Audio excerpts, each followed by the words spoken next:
So that's me. We're going to talk about go-to-market strategy. That's going to be the strategy on how you address the market and its needs. What's the framework for that? There's strategy you have for financing your business. There's a strategy you have for your operations and for sourcing. There's various ways you can cut strategy, which is just sort of the how. Here's what I want to get. Here's where I am. And the strategy really gets at the how. We're going to talk about how the go-to-market strategy, the various ways and whys you devise a strategy for your greater business in serving a market and its needs. So that's who I am. Is it possible to make that go away?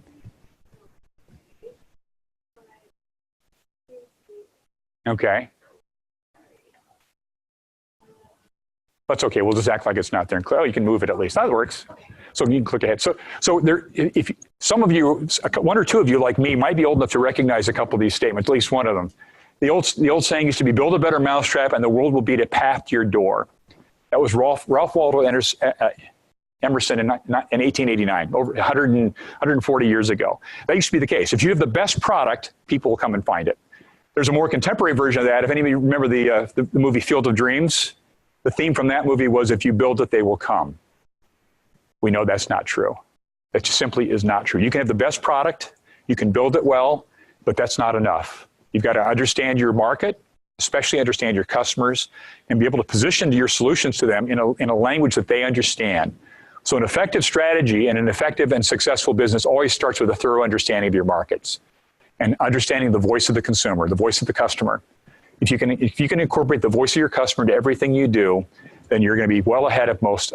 You won't fall into that trap that 77% of businesses, even VC businesses, do, that build a product that nobody wants, or even the 98% of all businesses that can't sustain a good business solution because either they didn't do a proper job understanding their user, or they did it once and then they went into their business and they were asked again, and eventually that business gets overtaken by somebody else.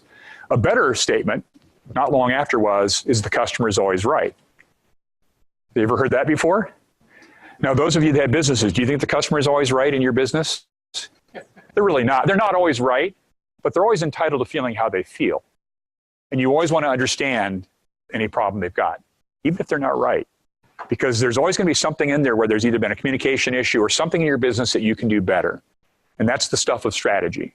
How do I create a framework for business that serves my customers effectively and addresses their compromises and their undermet needs? So we're going to talk, here's some of the things in the evolution of strategy. We're going to talk a little about the history of strategy. So this is kind of at a macro level.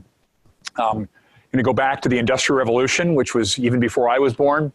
Back in the late 1700s, early 1900s, this is the time of the Industrial Revolution. This is the time if you build it, they will come, or if you build a better mousetrap, that might have worked back then because everything was new.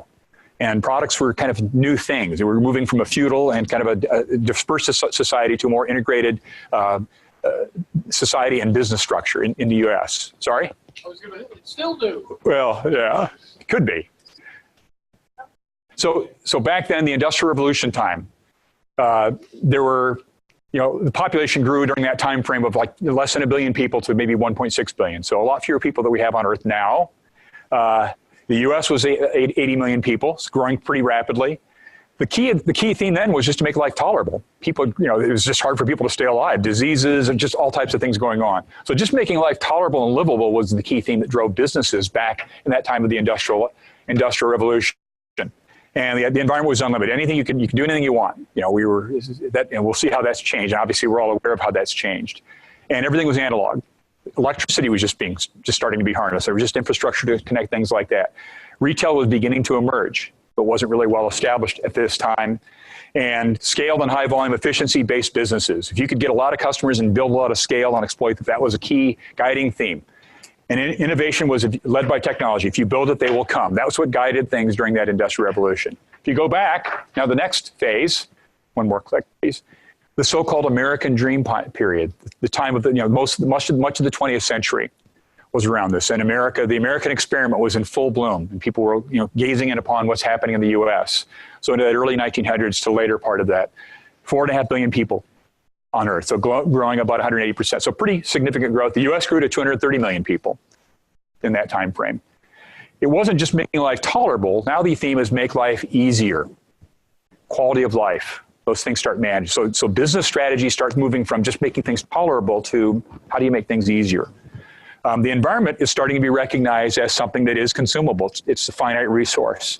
So you start in the 60s, 50s, 60s, and throughout, people realize this stuff does get used up. And so you'll see a lot of that theme as we go forward. And many of you might have businesses that are in resource management or that recognize the scarcity of the environment or the fragility of the environment. So there are businesses, many businesses we work with through UCR are in ag businesses and others that are keen on using environmental resources smartly. That's a key theme that continues. And moving from electromechanical to transistors. So the early stages of the current digital age, transistors, TVs, and all those things that happen on the scene in the 50s and 60s. Mass retail emerges as opposed to local emerging retail. And many of the strategies were very retail centric. How can I sell this stuff through retail? Sears and Pennies and Woolworths, places like this dominated. So a lot of strategies would be about how do I sell this in a retail environment that's emerging? What does that look like? And a lot of emphasis on quality and on increasing variety. Any questions on any of that so far? Now we go to where we are today. I always find it useful when we're sort of talking about today to say, where did we start? And then where did it go and where are we now? So now we're in the information age. There's lots of things we could call it, but that's sort of the generic term.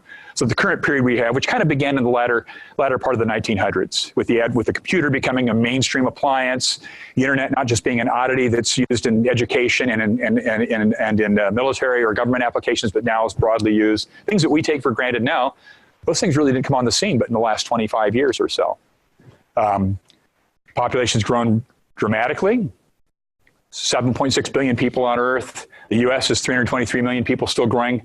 And a lot more about instant gratification. That's all the social media. You can get anything you want it, the way you want it. There's lots of other discussions we could have about that and byproducts of that. And their longer lifespans. That's a key theme in terms of medical.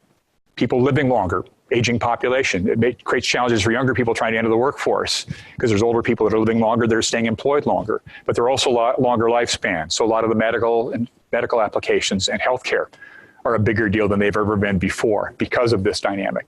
The environment is fragile and limited as opposed to unlimited.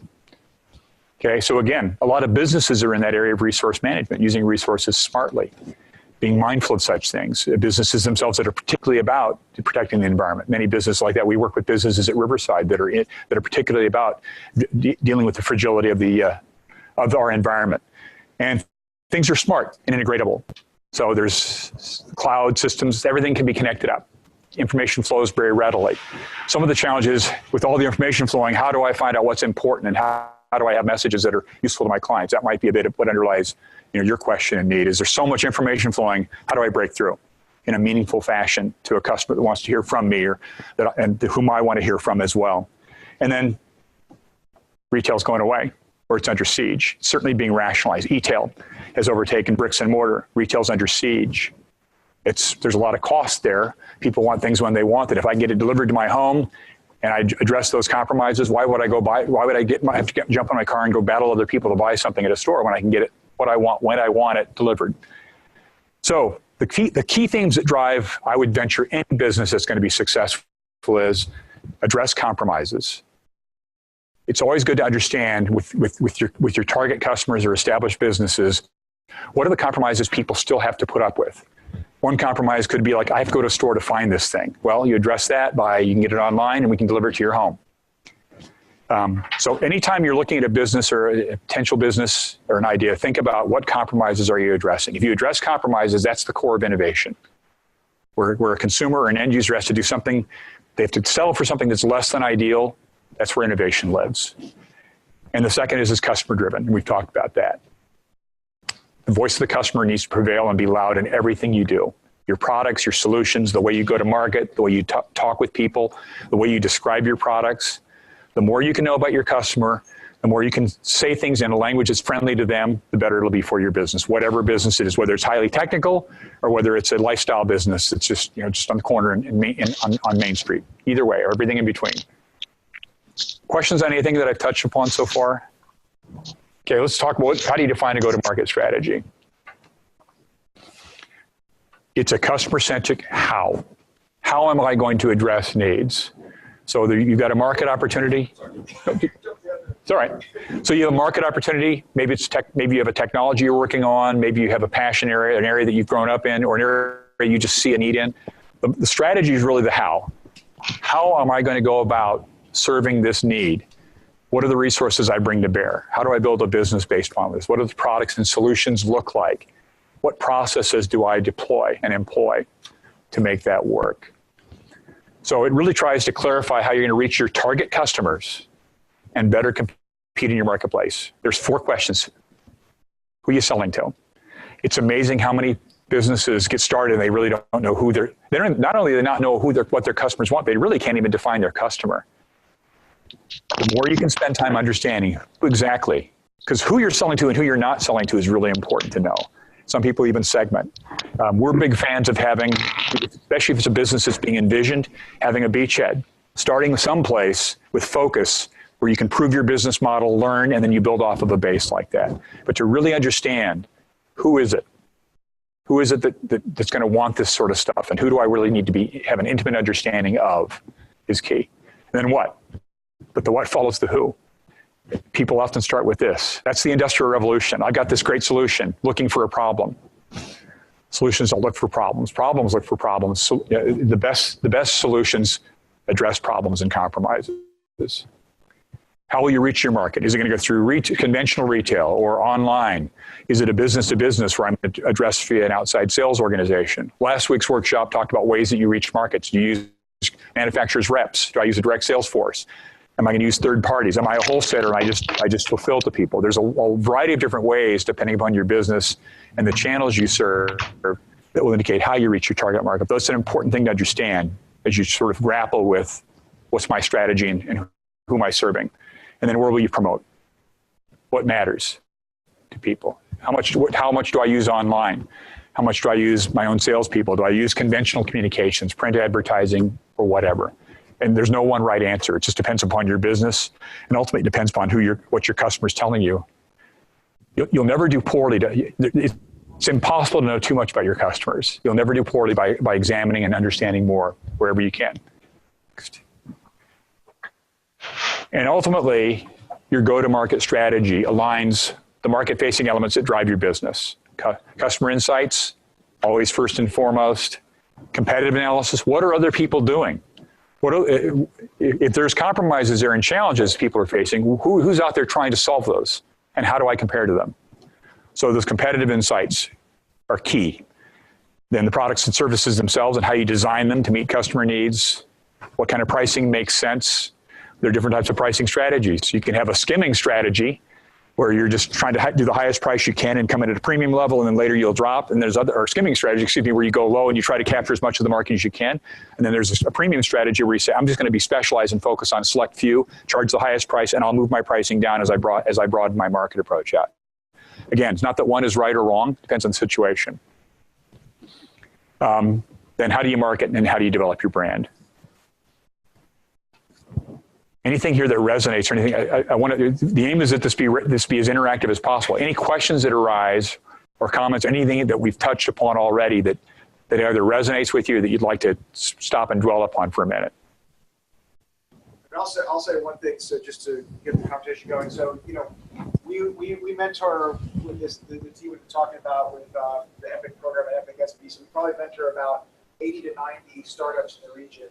Again, they're mostly tech focused, but there are I can't think of any of them actually who have really nailed knowing who their customer is, and I can't think of any of them who've really done the hard work of really nailing their revenue model and how to make money and how to scale. Now, there are some that are getting there, but again, like, it is a big deal to know your customer, and especially if you're going to try to create a scalable business, you're going to go out and try to raise money from an investor. That is one of the main things that an investor wants to hear. They want to understand, because basically, if you go raise money for an investor, I understand this doesn't apply to everyone in the audience, but there are some people in here who are building scale tech companies. So when you're going to an investor, they're basically trying to understand how you're going to use their money. So it's like, I mean, having these things answered that he's getting to is critical, and this is especially challenging for a lot of companies that are engineer-led or professor and or someone who has a technical background led. they often don't have the background or the training to understand kind of the marketing, sales, business development piece. So Right. I would say that this is something that as a region, especially a lot of our entrepreneurs are first-time entrepreneurs, we definitely need to dial this up a lot in this region. So if that creates any questions or comments, then feel free to jump in. Please. Yeah, question, especially on that third point, do you know or recommend of any sort of resources where we can maybe, after we know the who, the what, well, what are the resources that maybe are available that we can, or look at the competition, or maybe do customer insights and like that? I know specific to what we're doing, but any general stuff that you would recommend? Well, with the I-Core curriculum that we run at school is aimed spot on with that. It's about what methodology you use to try to glean insights for customers. How do you take those insights and then mold those into a business approach and then ultimately into a strategy? So we have a whole 7-week curriculum that's focused upon that at UCR, and that's just particular aim. The market research aimed at customers is the foundation of that. At all times. So there's all the mentors in varying degrees, or all the mentors are involved with that. And we can talk more about that offline, but there's a whole set of methods and methodologies we use specifically with that in mind. Would this be something that we would have to do, like as far as maybe part of a business plan before we go to a potential investor and make sure that we have all this stuff done? I would say yes, because you're only going to get one shot with an investor. And if you go there and you don't know your market, and you don't know your customers, and you haven't done that homework, they may be okay. They may love your product so much that they look past that, but generally speaking, that's not the case. They may love your product, but they also want to make sure they love you and they love what that you're going to be able to execute against it. And that starts with understanding these things really well. So you're really well served spending more time understanding your market, talking to people, having a formal questionnaire type process that doesn't give away what your product is, but just ask them, tell me about your needs. The key theme in these research efforts is to really have a day in the life of your customer and have them talk about what problems do you have? What keeps you up at night? What are your biggest pain points? What compromises and challenges do you face? If your business worked perfectly, what would that look like? And what's different between that and where you are today? Many people want to lead with their solution, and that basically just biases all the data you get. You don't want to talk to them about your solution. You want to talk to them about what they do and what challenges they face, and then adapt your solution to what you hear is the key. So the best approaches here are people that have a sort of a structured questionnaire. Then they take it, and as they get into it, they can go off script at that point when they talk more and more about somebody, especially if they get somebody who's very cooperative and a rich source of information and go deeper. But you don't want to make the mistake of leading with your product or letting them know even why you're asking what you are, because then you're going to get a bunch of information that just tells you what you already know, and you could take yourself right off of a cliff there. You really want to find out from them, what problems are you facing? What keeps you up at night? What are the biggest pain points in your business? That's where it starts. That's the key. I saw another hand. Yes, please. I should do a question. It actually relates to inspired relationships. When you're trying to find out what the customer wants, you tend to talk to people who are around you. But Yeah. from the perspective of the investor, they don't care about that information. They're going to think, oh, it's biased. Right. So how do you go around finding, in some sense, a complete stranger? Sure. Every time you talk to a contact, say, now that we've talked a bit, can you give me 2 or 3 or 4 more people like yourself who you'd refer, who I could speak to and talk to them about what I'm envisioning? So people that have already, they're great sources of leads. First. 2, you always want to have face-to-face. Meet them at their workplace. If possible, if it's a manufacturing business, have them walk you through their plant. I mean, to the extent you can meet them where they are in their world and not make it part of your world, not push out. You never want to push out your solution. You want to listen to them and understand their needs and challenges, where they work. So it's okay to start with people you know. That makes sense. But with the people you know, have them connect you with people you don't know that are relevant. And you'll find that your last question should always be, would you mind giving me, or could you give me 2 or 3 or 4 more people that are like yourself that might be useful for me to talk to, given what I'm envisioning? And perhaps even if you've really had a good rapport with them, would you mind even sending them an email and copying me to kind of warm it up? And you'll find people very cooperative with that. If they spent good time with you and you've been reasonable with them in the process, and people love to be honored in their perspective. So if you're really interested in what they have to say and you really want to think about solutions for them, they typically appreciate that. They're often very cooperative. So never leave one of those discussions without asking for 3 or 4 more leads. That's the way you branch out. and you build off of a base. One thing I add to that, so that's great advice for customer discovery. I think for those of you that are going to software business, I think we talked about this earlier today.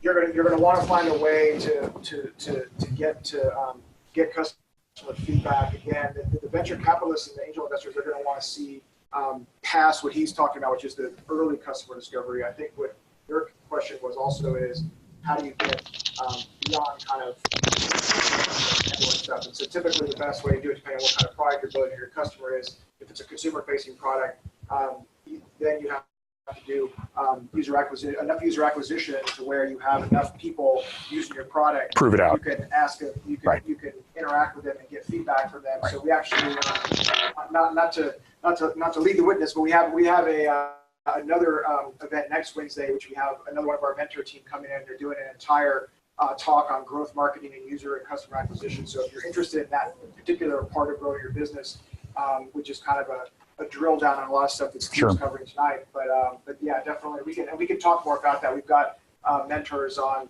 our team that have done massive, including me, who've done massive global product launches and have built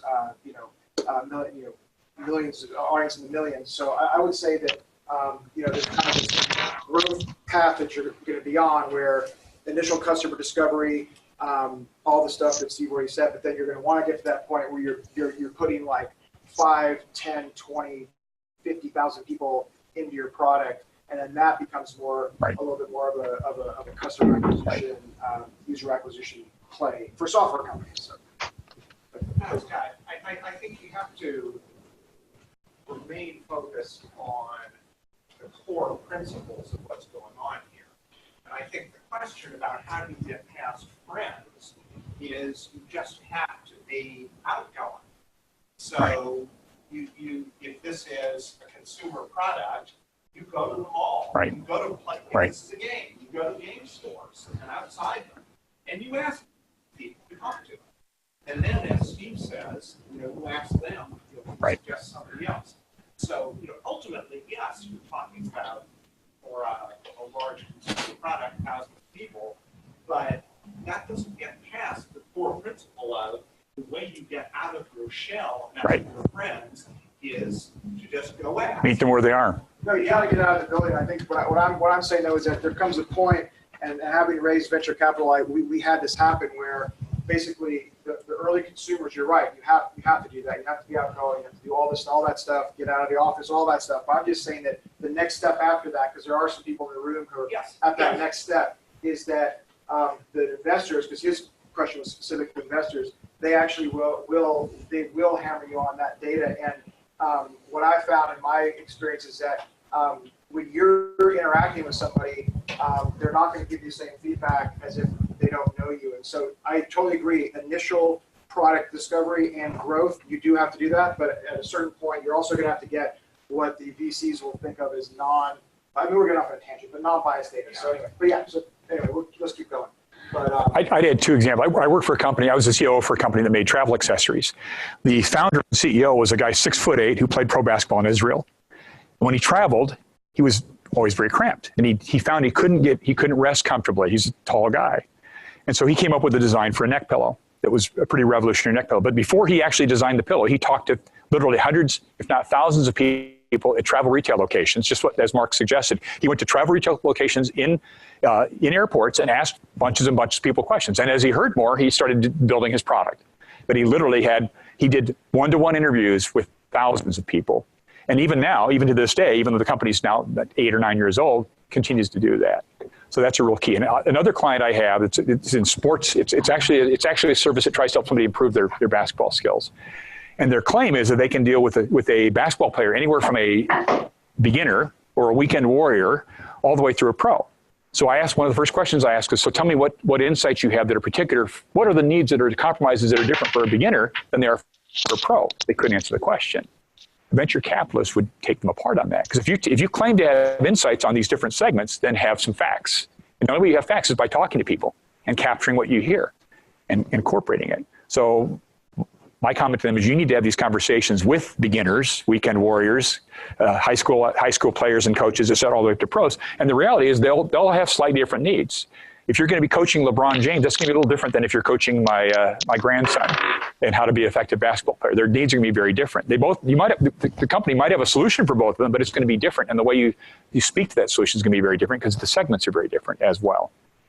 That's key. And if you don't have those facts together as such, when you go to do a pitch to a venture capitalist, another funding source, they're going to say, you don't really know what you're talking about. I may love your product, but I don't have confidence in you, and you haven't done your homework, and therefore I'm not going to put this money out. And that's what, at the end of the day. Please. But generally, you can repeat the question because the online audience. Oh, can't always- sorry. That's a good point. We'll do that. Were there any There's other one more questions? question from online. They're asking to develop on brand development. What does that? Develop on brand development? Yeah. That's basically, what do you call your product and solution? What do you name it? And what's your message? What in 4 or 5 words or less captures the essence of what solution you're providing? You want to make it something that's memorable and catchy, but at the same time is clear to somebody. So what do you call your product, and how do you position it? It's really the core. What is your value proposition? What are you promising to deliver to that user, whether they're industrial or a consumer, that distinguishes you from everybody else? If you think of General Electric, can anybody tell me what General Electric's tagline is? We bring good things to life. That's their tagline, and they build all their messaging off that. Hallmark used to be a greeting cards company. Now they consider themselves a family values and family engagement company. So they have the Hallmark channel. So they position themselves a bit more broadly. Their brand now means something different than it used to. It used to mean greeting cards. Now it means family entertainment and family social connections in a family setting.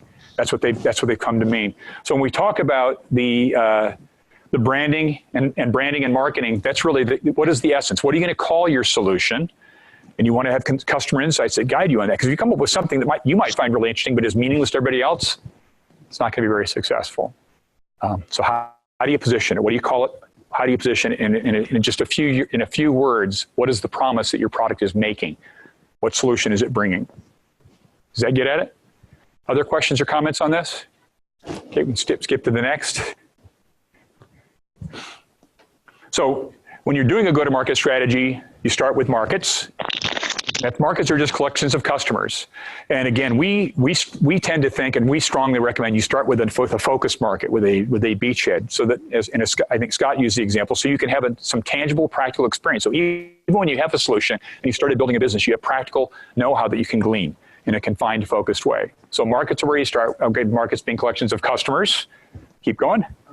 And then what are the products and solutions that build from that? These are the elements. Channels of distribution. What are the means you use of getting your solutions to people?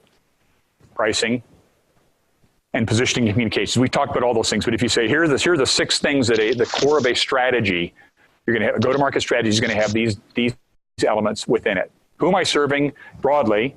Specifically, what do they look like? And are there different segments within that? What are the solutions I'm bringing? Is it a service? Is it a tangible product? Is it high technology? Is it something else? How do I get it to them?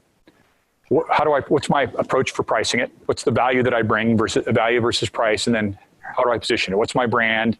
What are my core communications messages look like? And the means that I use to communicate them as well. Questions on that? That's just sort of a quick list of what we've been talking about already. Okay, next. Those are the 6 ingredients. Now, again, in the framework of the course curriculum we have at UC Riverside, where you start first is, what are my segments? Who are the customers themselves? And what value am I trying to create? What are the solutions or the unmet needs? And how does that show up? So we start with 1 here. We don't really spend as much time on the costs and revenue streams because those are part of a strategy. But when it comes to a go-to-market strategy or the market-facing part, it's really about who's the market that I'm serving? How am I going to get it to them?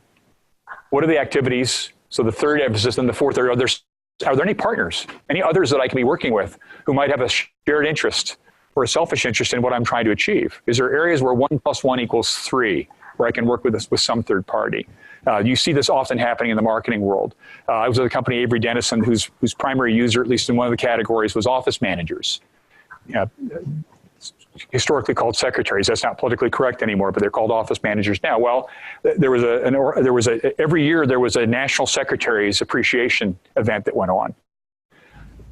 It happened every year. It was sponsored independently. Well, Avery realized, hey, wait a minute, they're talking to our users. Should we form a relationship with them? And should we actually run a campaign and a contest every year where they appeal to the boss to say, tell us in 100 words or less why your admin assistant, why your office manager is the best in the world. And then whoever won, the winning office manager, the boss that won would get a prize, and the office manager that won would have a trip to somewhere fun. It didn't cost Avery a lot of money, but they ended up owning that. They ended up owning that event and that day because nobody else had owned it. And so there's a partnership with another party who's doing this thing already, and accordingly they build affinity. They look bigger than they are, and don't spend a lot of money, and they really broke through on that. There's lots of ways you can use partnerships to go to market and seem bigger than you are, especially if you're a new business or starting out. It's how do I look bigger than I really am? Who are other people I can work with who have complementary skills, who don't have competing interests, but complementary interests? And how do I in turn work with them in a way where 1 + 1 = 3? What might that look like? That's what that's really getting at. So these are some of the key elements. Anything in here that seems odd or that you have questions about, it's the same sort of framework we've been talking about. Okay? Well, in the course, we build this canvas. And so the tools we talked about, I think the question came up about how do you do research? We start with research tools and methodologies, again, so that those insights are well understood, and then you start framing it up accordingly. At the end of it, you'll have a framework that says, here's sort of what I'm trying to do and why and how, and here's some of the facts and the insights I've gleaned from customers that underpin what my strategy and my approach looks like. Those are the common elements. We're stuck on that? Keep going. Pop it. Yeah, that's okay. That's okay. So now, if you think about how do I build my strategy, there are a number of factors to look at. We're going to talk about those. But I think the first thing you look at is, am I in a market that's attractive? Am I looking to serve a market in a category? If I'm looking to make buggy whips or VHS tapes, I may have a great solution for VHS tapes. It's not going to go very far because the technology is wildly outdated. So I want to look at a market that actually has legs. We talked earlier in some of the macro trends about healthcare, the aging US population. We talked about environmental concerns and resources. So if you're in a business that's about resource management, waste management, energy management, water management, those are categories that are going to have a lot of energy and have legs for a long time. Or if I'm looking at a solution or a set of solutions that's aimed at dealing with people with elder care or healthcare in general, or challenges that come up with people as they get further along in life, but they're living longer, those are probably going to be reasonably attractive markets. It doesn't mean your solution is going to necessarily be great, but at least it's a market that has an opportunity. If I'm looking at, again, VHS tapes, or I'm even looking at compact discs, which is a transitionary technology that's going away or under siege, may not be one that has legs as much. So I might want to redefend. So we look first at what's the attractiveness of the market. How big is it? Are the needs undermet? And are there ways that I could access it, that my solution that I'm envisioning could actually access that market? So click down. So it's low or high. Make it real simple here. If it's low, you stop. If I'm looking at a category, and that's a blinding insight, I'm sure that nobody would have come up on their own. I'm not looking at an attractive market, stop. Just pivot, do something else. If I'm in a market that is attractive, there's several ways you can serve that. You can maybe have a Me Too product. So if I'm in a category that's growing really fast, I might be able to do something that somebody else is doing, but I might be able to execute better than they are. Or I might serve a geography or a region that they're not addressing with a similar solution. So there's ways that you can have a Me Too approach where I'm doing something that somebody else does without violating their intellectual property. There are ways to do a Me Too if you're in an attractive category. Other approach, so if there's a Me Too, then you look and say, is the market that I'm in growing? Or does it have growth potential? If it's low or moderate, again, you want to probably stop and be careful there. I mean, I'm doing a Me Too and I'm in a category that's not growing, it's not going to have a long life to it. If it's in a high growth area, then there's a couple of ways I can build my strategy. I can say, hey, what are the underserved segments in that? Is somebody who's doing a decent job here missing some key areas? If I'm a smaller entity, I might be able to focus on something and make a nice business of something that a big player may not care enough about. It may not be big enough for them to worry about. Or I may pivot. It is growing, but are there some other things I could do, or should I change my solution or my approach so that maybe I'm not just a straight up Me Too, but I bring something else that's valuable?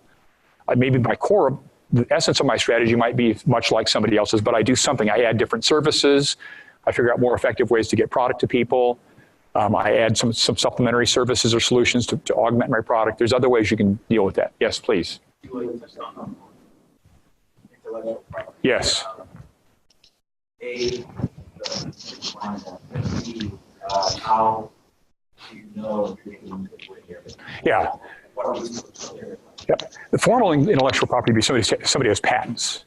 So you can go online and say, if you're envisioning a product, you can go to online services and say, you can get a list of all the patents that are out there. And if you happen upon patents, it's always wise if you really are excited about your idea to make sure you go to a patent attorney and let them do legwork for you. Because I might have an opinion, but I'm not a patent attorney. I've worked with lots of patent attorneys. We have patent attorneys on our staff, and we access them through UC Riverside. Because you want to get an expert opinion on that. Because at the end of the day, you may have a great idea, you may have a great strategy, but if you're violating somebody else's patent, you're going to get sued. That's likely to happen. So you want to be mindful as you go down the path to say, am I going to be going to an area that might be somebody else's property? Or if I have a Me Too approach, am I knocking off their product or calling my product something that's so close to theirs that they might sue me for trademark infringement?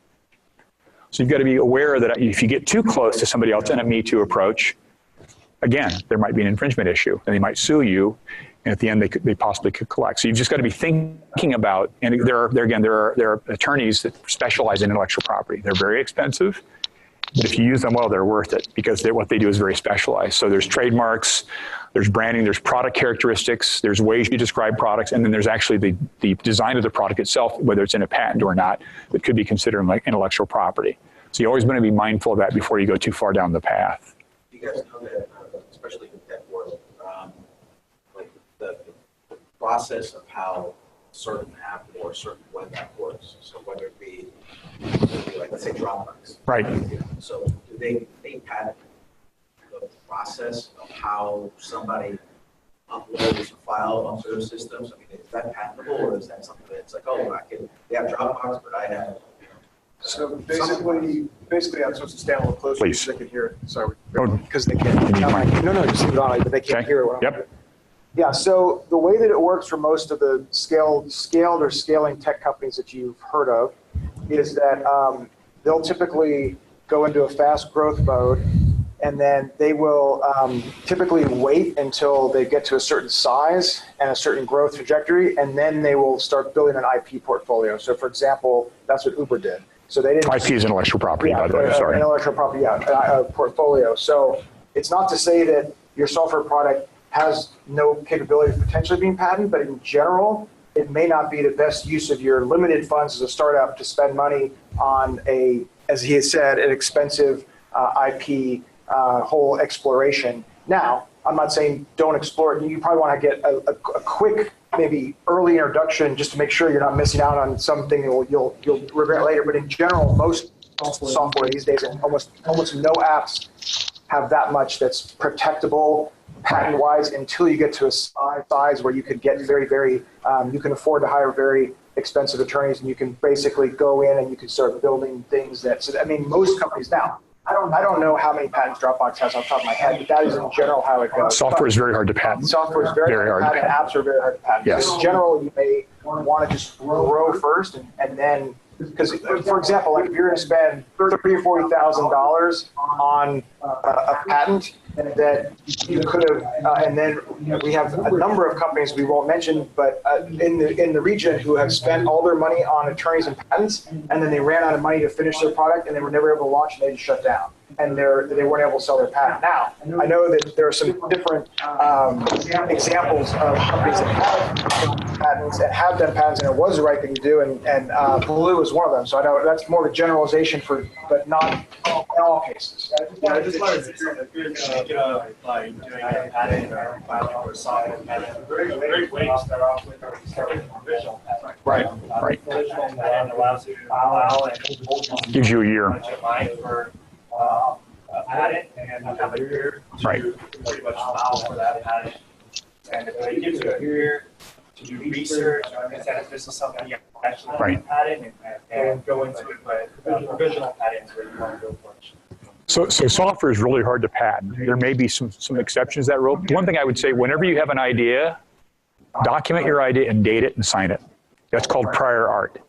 So if you have an idea, even if you're not sure it's patentable, it's just always good to have a paper trail that you've signed. And ideally, if you can have another person that can witness it with you and is willing to sign it and date it as well. That way, even if you never file a patent, let's say somebody else files a patent for an idea you had, but you never pursued a patent on it, but your idea was documented earlier than theirs, you can invalidate their patent because you have what's called prior art. So potentially.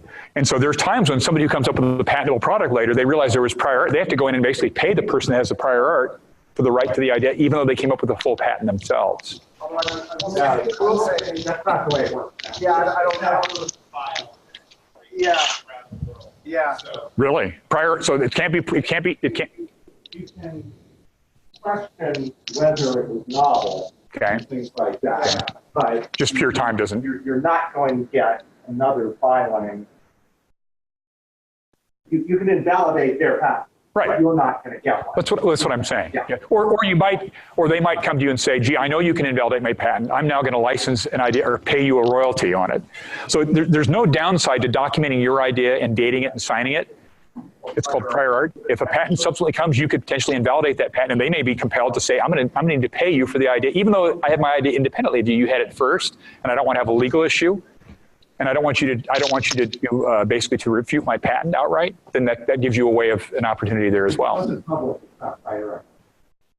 But also, so we're just, Okay. again, for future reference, because we're already after 6, so we should. Go ahead. Yeah. Yeah, so let's park the patent thing, because we are going to have another workshop on patents and IP, and we'll have some of the friends we mentioned who are IP attorneys coming in to talk to the team. So be sure to kind of watch this space, and let's keep going, because I want to make sure we cover your stuff. So now we're looking at high market attractiveness. Then you have what's called an improved or evolutionary product. So it means you're just doing something a bit better. Maybe you're executing better, you're servicing the customer better, you're more user-friendly in some fashion. You may not have radically redesigned or come up with an altogether new-to-the-world solution, but you're going to be more user-friendly in the way that you come up with a solution. With an evolutionary product, even if you're in a low market, the market that's got a low growth opportunity, you can look for vulnerable competitors. Who are people that have been dissatisfied with the incumbents or aren't having their solutions solved? Even if you're having just an evolutionary product and it's in a low category, oftentimes you'll say, I want to find those people in a market like that are not being served well, and vulnerable to my competitors. Click next. Now, as well, if you've got a more moderate or high growth category ahead of you, then you say, what are the opportune customer segments? What areas are not being served well as groups of customers? Are there ways I can reduce costs or increase the value of my product somehow as a way to capture share? Or do I pivot? Gee, I've got high growth, I've got an evolutionary product, I've got some decent growth here. Is there something I can do to really make this thing, to really supercharge this thing and maybe make it more, click the next, innovative or revolutionary? If you've got an innovative or revolutionary product, that's always the best place to be. And in that case, again, you might have a low market growth, then you look at vulnerable competitors, you can expand the market, you can assess alternative markets. Hey, there might be the solution that's in a part of the world that's not seen a solution like this before, or another geography. If it's a more moderate growth, you might have, you look at some of the strategies that were in the low area, you might invest in intellectual property, protect your position, or you might focus heavily on cost reduction. And if you're in a high area, again, you look at the strategies same strategy you did in moderate, and then you figure out, if I've got a real opportunity to grow and blast this thing, then I think in my strategy about how do I build capacity? I may create demand or have demand here that I can't meet. So a lot of my emphasis in this situation is how do I build my capacity out? This chart is just a way of looking at the dynamics of a category, what's my situation, and based upon that, what strategy or strategic emphasis do I tend toward? Just a way of looking at it. It's just a tool. It doesn't create your strategy for you, but it just gives you guidance and gives you ways of framing up the approach you want to use. Other questions on that or comments? We'll keep clicking then. So, what are some prominent go-to-market strategies? Anybody ever heard of Gillette?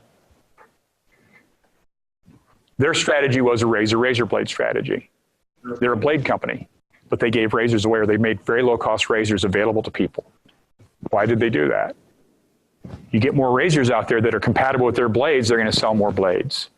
And there's lots of companies that can use a razor blade strategy. I worked at a company, Avery Dennison. We made office printables, laser labels, inkjet labels, name badges, file folder labels, all types of solutions that were aimed at being imaged and printed by a computer printer.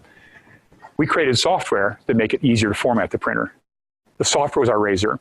We gave the software away to Microsoft and other companies and let them embed it into their solution. We actually had our own solution that we sold to people, but we sold it pretty inexpensively because we wanted to get those blades out there, get those razors out there, because the more razors that are out there, the more blades that would be sold. So as you think about a business, is there a way, and the solution will be different based on what category you're on, is there a way that I can create razors or have low-cost razors I can make available to people because I want to sell a lot of blades? What does that look like? That's a core strategy that was, again, pioneered by Gillette. Avery Dennison's used it. Others have used it since. Another strategy is a martial arts strategy. How do I use my opponent's weight against them? In the mid-'60s, the Japanese auto companies came in and swept in and took the U.S. market by storm because they did things and they emphasized things that the American automakers were unwilling or just unable to do. U.S. companies were so scale-based. They had these huge production models, huge production lines, emphasis on standardization, et cetera.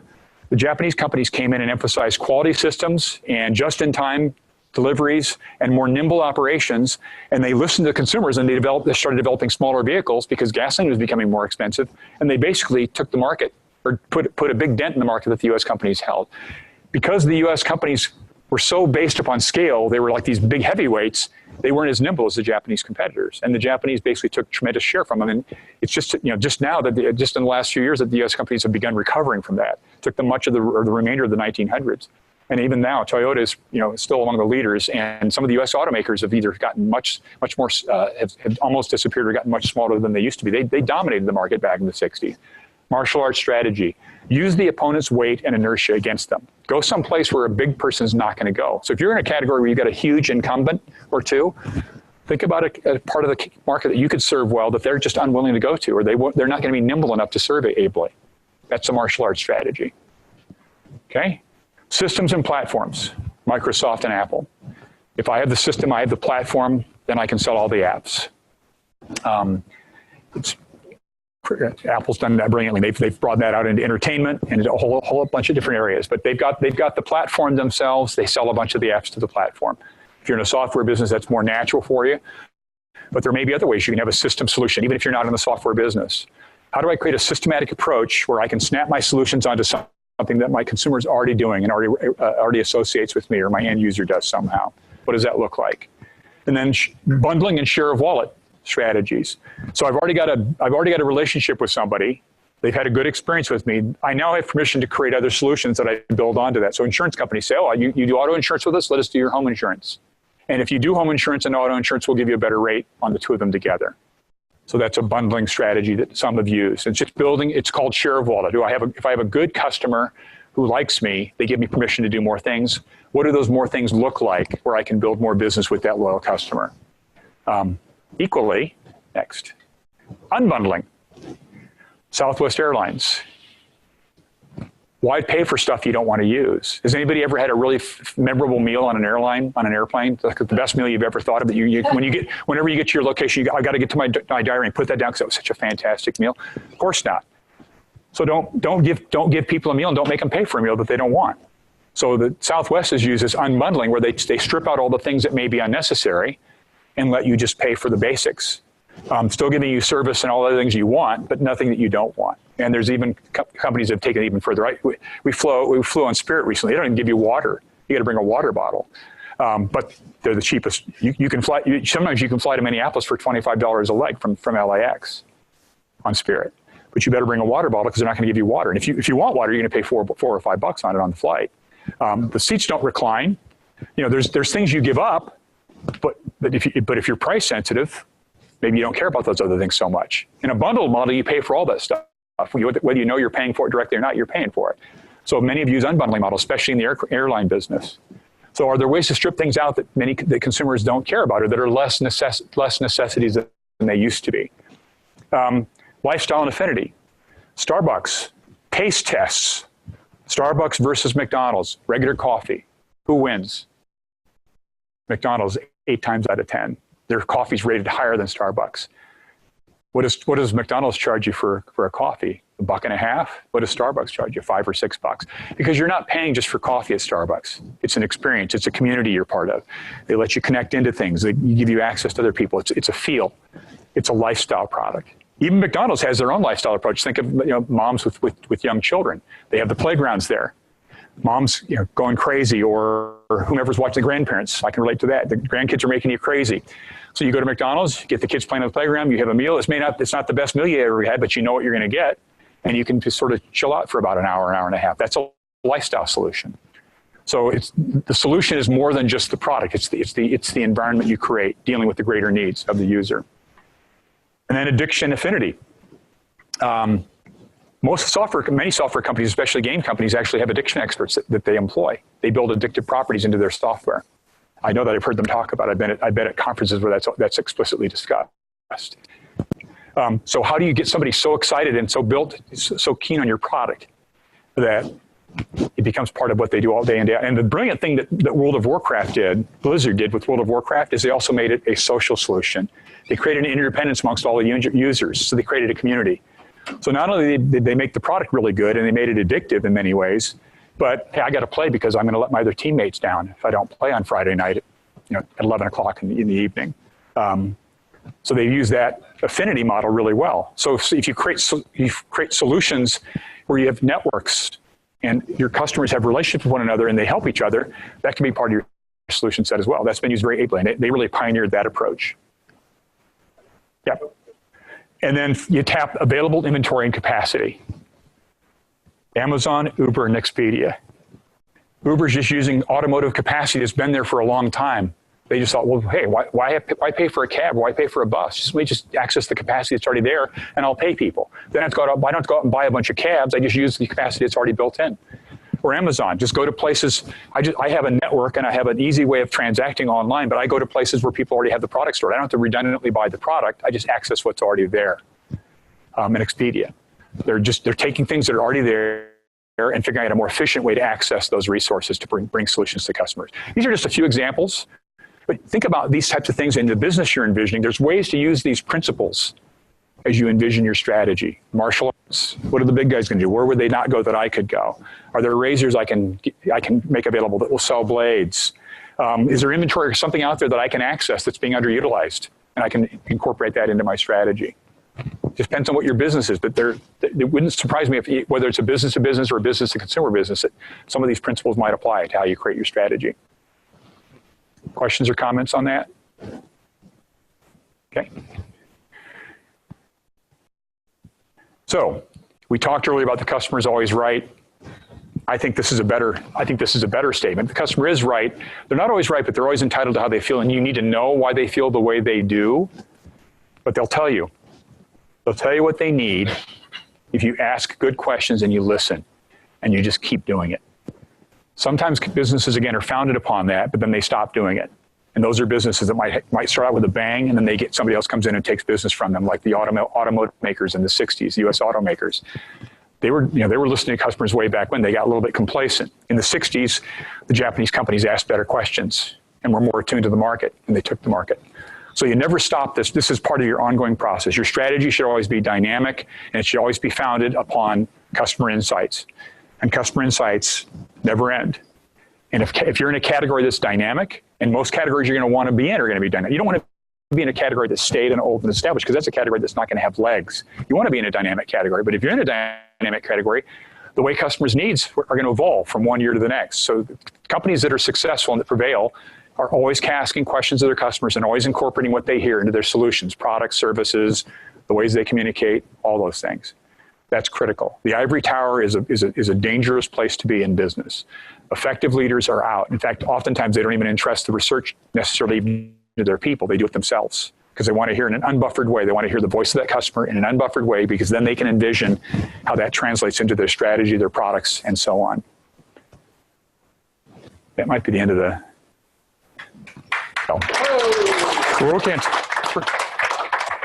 What other questions came up? Other themes? What resonated? What seemed like nonsense? Some of it might have been. Yes, please. In the idea of investors and going out to see money, all that stuff. Right. How do you get started? So basically, interesting you asked, because we're going to have another. We got a workshop for everything. We're trying. We're trying to do a lot of different things. So the question for the all-in-all is about fundraising. So we can talk offline about it a little bit more. It depends on your business, what vertical you're in, what you're going after. In general, having mentored a lot of companies in this region, the majority of companies in the region feel like they're ready to raise capital before they are going to have a chance of raising capital. So I would recommend getting connected with our team of mentors or other mentors, and then we can work through your specific business case and talk to you about some of the things, because you know, what a software investor is looking for is different from what a product investor is. Someone who's going to invest in a restaurant or other small businesses completely different than an investor who's going to invest in a pharmaceutical company or another vertical. So it depends on the vertical, but in general, most of the companies we meet are not ready to raise money.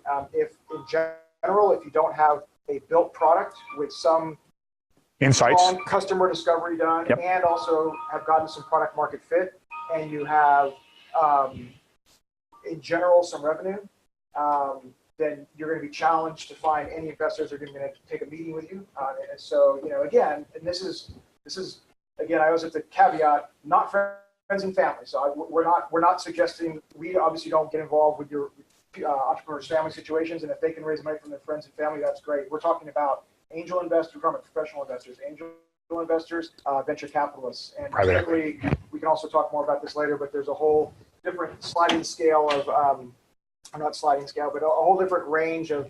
We have a lot of companies that think they're ready for VC when they're not even ready for angel investment. So we can take you through all that, and a lot of us on the team have raised angel money and venture money, and we even have some members of the team that are former venture capitalists. So we can definitely help you with that. So.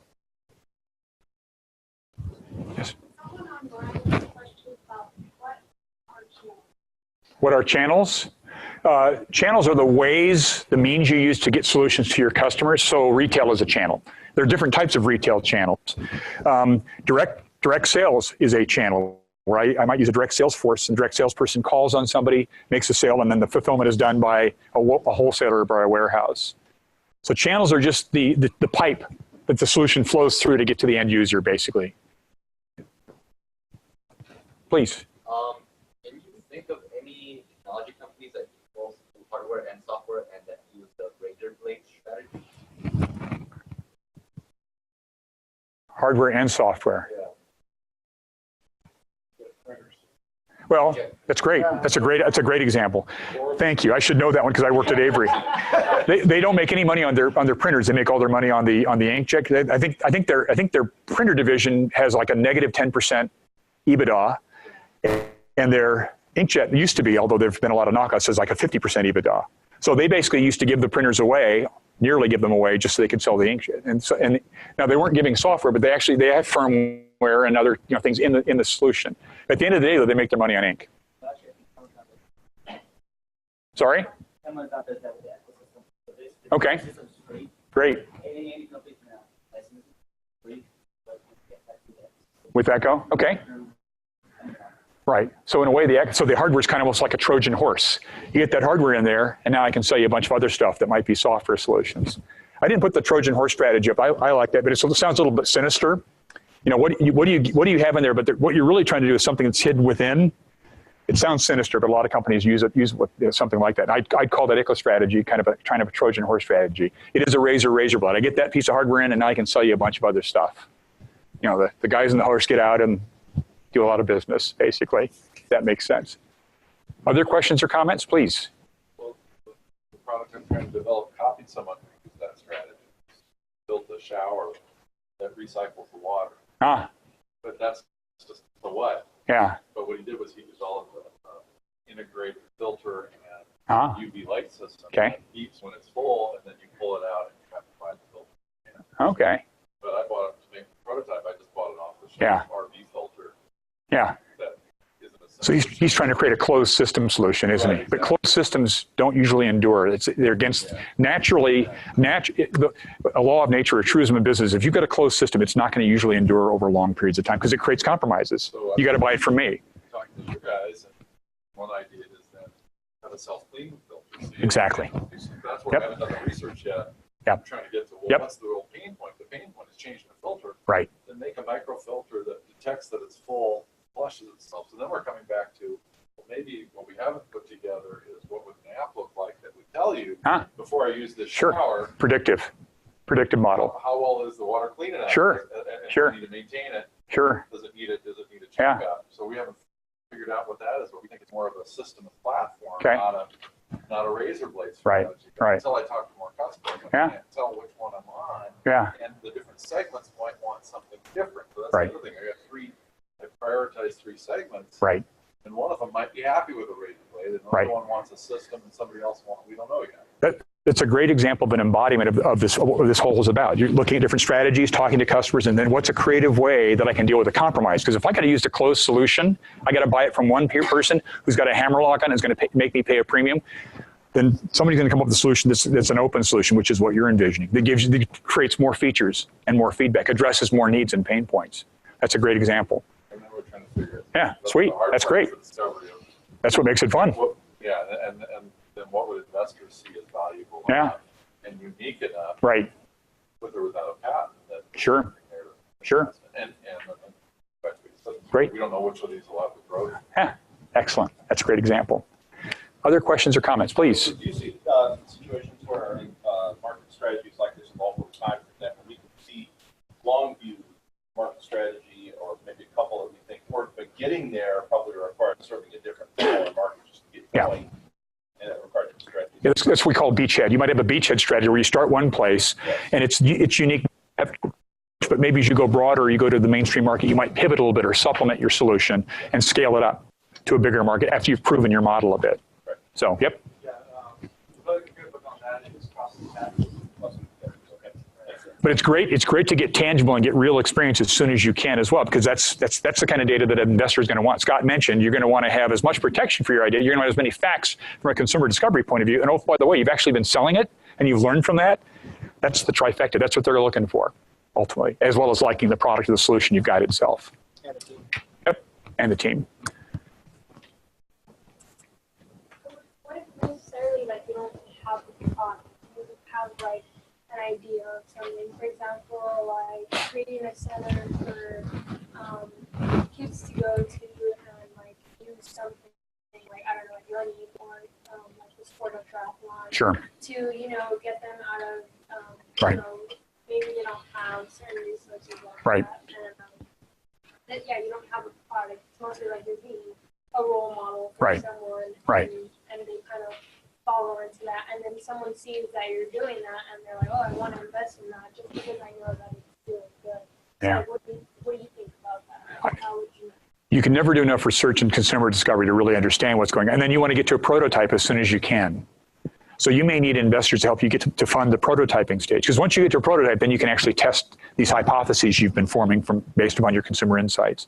So as soon as you can get physical, the sooner you can get physical with a prototype and then really try to validate, and typically you'll refine that because things aren't always exactly as you envision them. So get as much insight as you can, get to a prototype as quickly as possible. And then when you do the prototype, learn as much as you can by seeing how people actually use the prototype and then pivot or refine your model based upon that. It's also talking about, we were mentoring a startup today that's a nonprofit.